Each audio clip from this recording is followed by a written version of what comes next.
Pumalo sa halos 3,000 pamilya ang inilikas sa Cagayan dahil sa Bagyong Leon.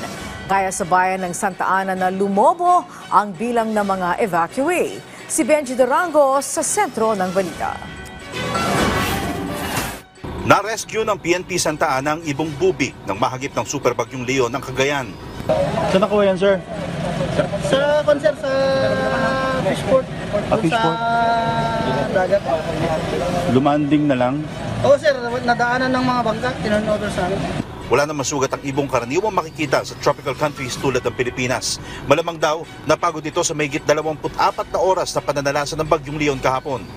Malakas na hangin din ang dahilan ng kaliwat kanang storm surge sa 16 na barangay ng Santa Ana. Kaninang madaling araw, lumobo ang bilang ng evacuee sa bayan. Nanguna ang barangay Kasambalangan, sinundan ng Palawig, San Vicente, Rapuli at iba pang mga barangay. Lahat ng coastal areas ng buong bayan ang apektado na pumalo sa 842 na pamilya o 2,640 na katao ang in-evacuate.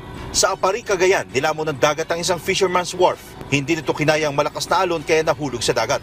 Sa Gonzaga, Cagayan, nagsagawa rin ng preemptive evacuation sa ilang barangay doon. Tulong-tulong ang mga rescuer para maihatid sila sa evacuation center. Sa buong Cagayan, pumalo sa halos 3,000 ang inilikas. Benji Durango para sa Pambansang TV sa Bagong Pilipinas.